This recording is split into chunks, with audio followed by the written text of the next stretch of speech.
Mpenzi mtazamaji wa Mokenya TV mahali popote ulipo, hujambo. Karibu katika uchanganuzi wa siasa ili nikueleze vile mambo yalivyo kisiasa humu nchini, kisha baadaye nitakuwa nachanganua moja kwa moja.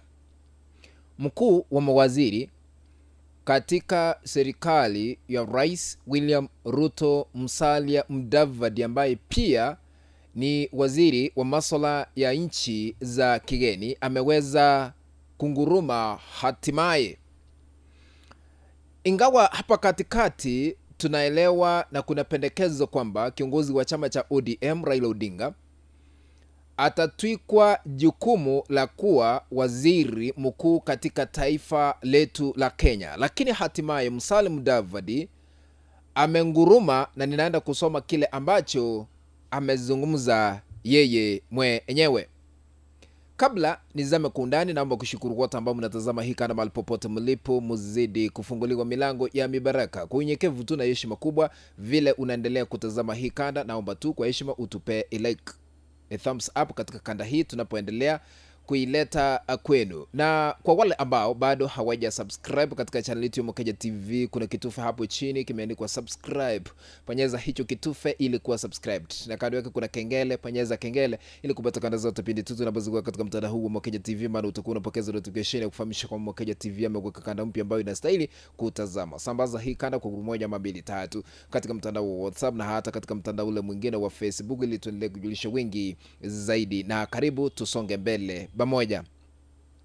Siku ya Jumapili ilikuwa siku ya mechi kati ya timu ya Harambee Stars na timu ya Gabon katika uwanja wa Nyayo Stadium. Lakini mbunge wakilishi la Mumias East Peter Salasya aliweza kushambuliwa na wale ambao wanaodaiwa kuwa wahuni katika uwanja huo wa Nyayo Stadium. Lakini baada ya mashambulizi hayo kushuhudiwa, mkuu wa mawaziri Musalia Mudavadi amezungumza, lakini naomba niweke kanda ili tusikize vile hali ilivyokuwa wakati Salasya alikuwa anapiwa. Ikumbuke kwamba anatoka kutoka eneo la Western, magharibi mwa Kenya. Walikuwa wakisema ya kwamba heshimu Raila, heshimu baba, akiendelea kupiwa. Tusikize.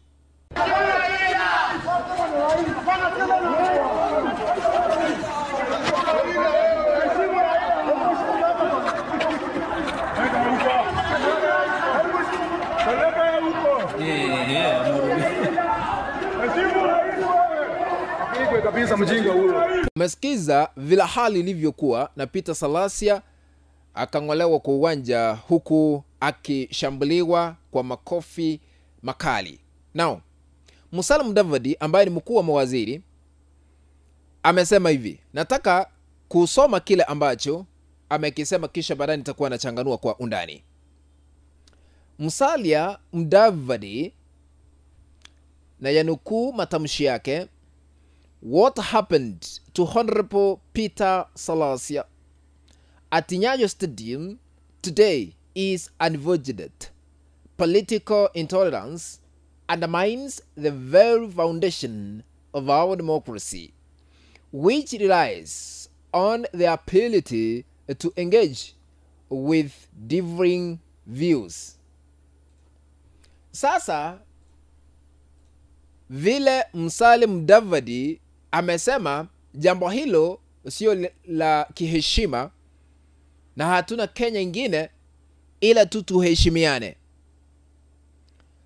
Na vile wale ambao walikuwa wanadaiwa kumchapa Peter Salasya walikuwa wakitumia nyimbo ambazo zinadai kusema ya kwamba heshimu baba, heshimu Raila Odinga. Sasa wengi wameamua na kusema ya kwamba mashambulizi ya Peter Salasya yalikuwa yamekuwa engineered kutoka upande wa Raila Odinga.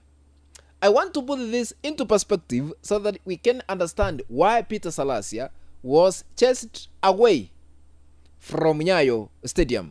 Kwa nini Salasya alikuwa anachapwa katika uwanja wa Nyayo Stadium? Point number 1. Kushambulia Raila Odinga kisiasa. It is alleged Peter Salasya has been attacking Raila Odinga politically. Tusikize hii kwanza. Kenyans should tell Raila fuck off, because that man has already sealed the deal with Ruto. They have already sealed the deal. Now he's moving around trying to. We want to tell Raila that your days where you used to create tension and people used to guess your political moves and say that what is Raila planning? There's no plan. We know you. Sauti hiyo ni ya mbunge Peter Salasya ambaye alikuwa anaonekana kumshambulia Raila Odinga wakati alikuwa anatembea sehemu mbalimbali humu nchini kukusanya maoni kabla ya kutoa uamuzi kuingia katika serikali ya Rais William Ruto. Peter Salasya aliweza kusimama na kusoma peupe kuhusiana na zile hela za bakshishi, ukipenda ziada, ambazo zilitolewa katika mojawapo ya factory ama viwanda katika eneo lile la magharibi mwa Kenya. Peter Salasya alisimama na kusema ya kwamba tunataka kujua na kuelewa hizi hela za ziada ni za serikali ama zinatoka kwa wakulima, yanamaanisha bonus. Hata ndio mliona kwa bunge ambao walienda huko, mimi sijakuwa pale kwa sababu tumesikia story za rais na kizungu mingi. Nataka tujiulize, hii pesa ambayo tunaenda kuwapatia imetoka kwa Exchequer ama imetoka kwa hii kampuni yetu ya Mumias Sugar? Na kama kweli tunasema hii pesa imetoka kwa Exchequer, tujue hii rais utueleze ya kwamba imetoka under which provision, kwa sababu haikuwa katika budget yetu. Huenda haya yote yaliweza kuchangia Peter Salasya kushambuliwa katika uwanja wa Nyayo Stadium.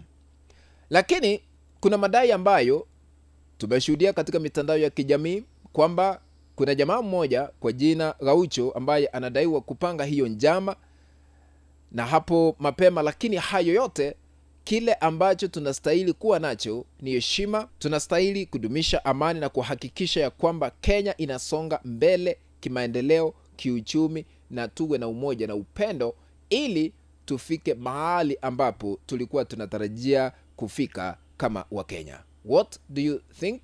Kupigwa kwa Peter Salasya kunaweza kuleta suluhu ya tofauti ya kisiasa kati yake na Raila Odinga? Utaniandikia katika sehemu ya maoni. Kufikia hapo, mpenzi mtazamaji, ndipo natia kikomo katika uchanganuzi wa masuala ya kisiasa. Ikiwa unatazama kwa mara ya kwanza, umekuwa ukitazama lakini bado hauja subscribe katika channel yetu ya Mkenya TV, kuna kitufe hapo chini kimeandikwa subscribe. Bonyeza hicho kitufe ili kuwa subscribed, na kando yake kuna kengele. Bonyeza kengele ili kupata kada zote pindi tu tunapozua katika mtandao wetu wa Mkenya TV, maana utakuwa unapokeza notification ya kufahamisha kwamba Mkenya TV ameweka kanda mpya ambayo inastahili kutazamwa. Sambaza hii kana kwa 1 ama 2 3 katika mtandao wa WhatsApp na hata katika mtandao ule mwingine wa Facebook ili tuendelee kujulisha wengi zaidi. Asanteni sana, tukutane katika kanda ambayo itafuata baadaye, na usisahau kutupea like, ladies and gentlemen.